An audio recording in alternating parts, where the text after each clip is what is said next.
it had a universal appeal. It's a very sort of a touching film, if you like. It's quite dark and it's a thriller, and it has lots of things that can shock and keep the action fans on the edge of their seats. But it does have a very strong sort of meaning about right and wrong. It's about people that are vulnerable getting taken advantage of, and Adam Clay is a man that comes and sets those things and course corrects those moments. It's hard to really describe this film, but kind of what I've been telling people, like the short version of it, is it's like an epic vengeance story about a guy who has a very peculiar set of skills. He keeps bees, which is very weird, but he's also part of this larger organization of beekeepers that are these super secret kind of government high-level assassins, basically. And I get on his wrong side, and he basically is on a kill streak of trying to get to me to take down this evil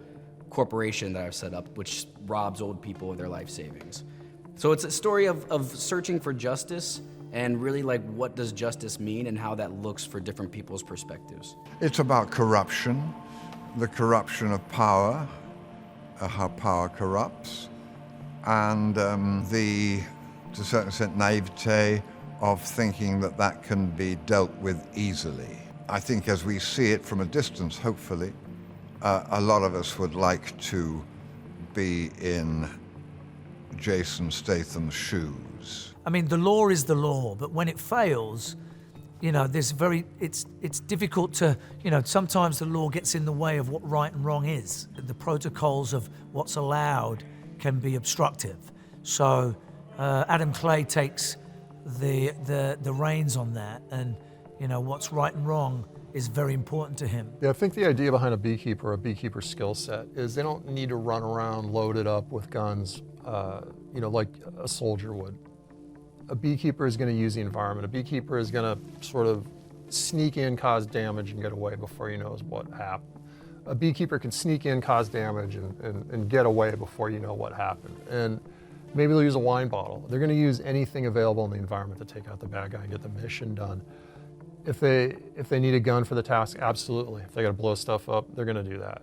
I think a beekeeper is a virtuoso of violence. The beekeeper is kind of like an outside force that is keeping the system flowing and working the way it's used to until there is an issue, where then they interfere and can go in there and rectify the situation. I mean, this cast is pretty stacked. We've got Jeremy Irons, we've got Jason Statham, Bobby Nadiri, we've got Josh Hutcherson, who's a dream, such a sweetheart. We've got Minnie Driver. This cast is insane. We meet him, he's at the beginning of the film, and he's a retired sort of guy that just connecting with something that he has a love for, which is, making honey. We pick him up, and he's living in the garden of a very sweet lady that, they have these exchanges of pleasantries every day, and they have a very sweet connection. It's almost like she's the mother he never had. Adam Clay we don't know too much about him apart from the fact that no one ever took care of him. And when she becomes a victim of the cybercrime, of the scammers that take advantage.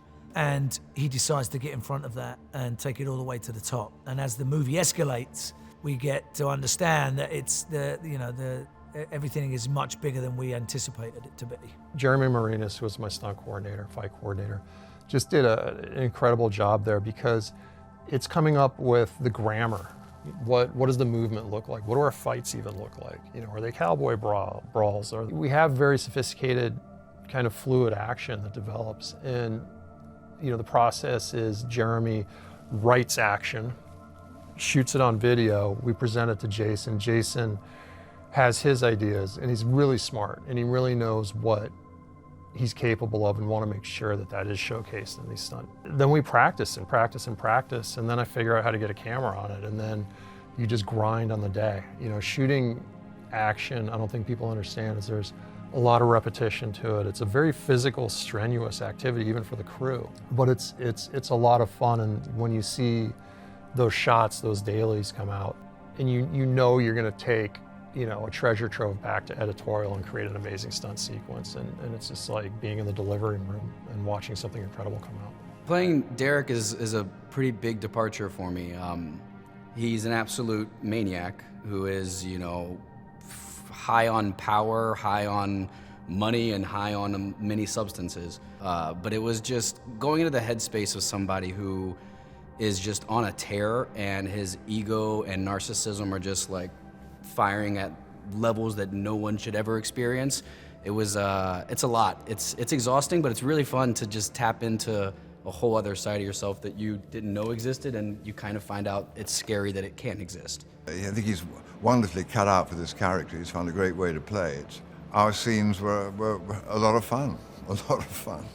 Even though my character and his character are very ambivalent about each other.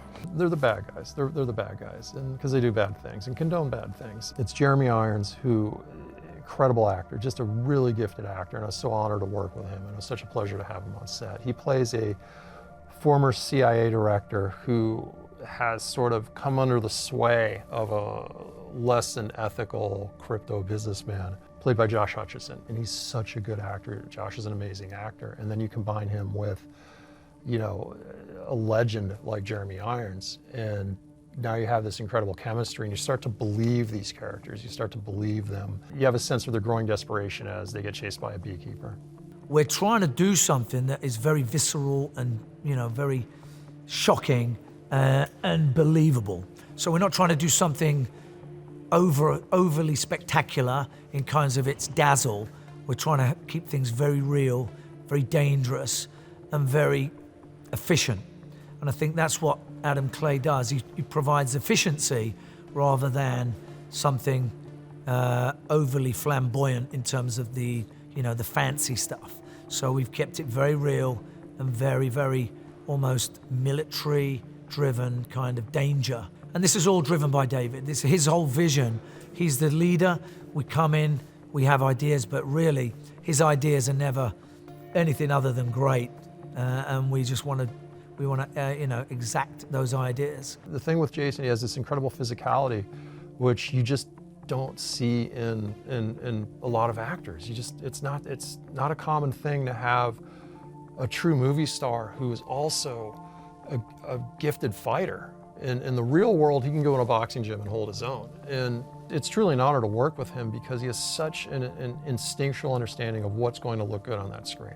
I only got to shoot one scene with Jason. He's a delight. He's an absolute workhorse, and that guy is like a fine watch. It's like perfectly tuned. He's always on it. He never misses a beat. Every time that I was shooting my scenes, he was on the second unit action stunt team killing hundreds of people. Like this man was just nonstop working. I'm having the best time working with Jason Statham. I will admit I was nervous because he's a legend and he is, you know, a massive action star and actor, and you know, you never know what to expect when meeting people that you've seen in so many movies and are iconic in Hollywood, and it's just been so lovely, and he's so personable and so down to earth. And I think it was really important to David to dive into the human side of these characters and their emotional journeys.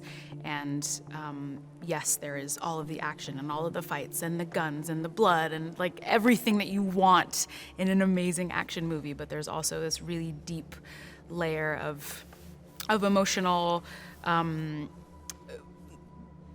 like a very deep emotional well for these characters to dive into, and it's really exciting, and it's been really fun to uncover that as we go and kind of get to see everybody progress in their emotional journey on this film. People like David are very rare. They're an auteur, they're a writer, a director. They have this, you know, immersive kind of obsession in film, and what David does on a film set is just unique. He can change anything he wants to change at that moment. We can rewrite on the spot. You know, he's there holding camera. He's finding and fishing for the right angles. He works very closely with all, you know, the DP, and he's a very cinematic, he's very photographic. And most directors, you know, sit behind a monitor and, you know, they can, you know, call action and cut, but, you know, David's right there. He's almost, he's on top of you in that scene. He's holding the camera, and you feel his energy. You know what he's trying to extract from you. One of the things that always draws me to him, and I work with him numerous and over again, is that he really trusts his actors. And that in itself makes me trust him and kind of lets you play and explore ideas you have, which is kind of rare. And I think that's what makes him an incredible director. Yeah, this is a very special one. You know, I sit here now, the movie's over. You know, I can honestly say I've been inspired every day when I come in to work with him. I think that this film obviously is going to have insane sequences of action, you know, with Jason at the helm and just kicking ass and cars exploding, and it's going to have all of that stuff and done in a very unique, dynamic sort of fight choreography way. But then also, it's just a badass story of vengeance about one man whose desire to bring justice to someone. He'll stop at nothing. And so it's that. It's also funny, I think. Maybe it's just my twisted humor, but I think it's darkly funny.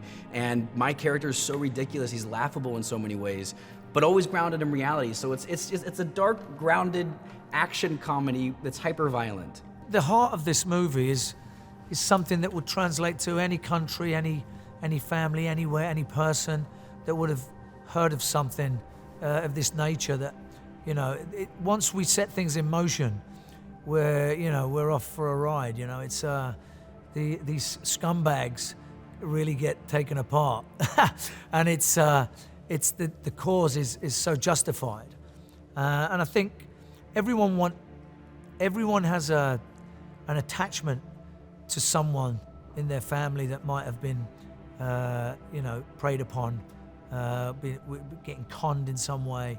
It's out there, and I think everyone in their life will have come across that in some way, whether it's within their immediate inner family or a friend or someone that has been taken to the cleaners, as they say, and it's not good. So I think there's a social justice to it that has a global appeal.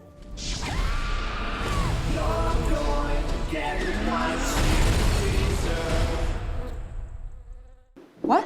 It's really good. I need it. Agent Parker, Yes.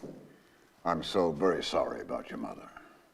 But rest assured, her passing will not be in vain.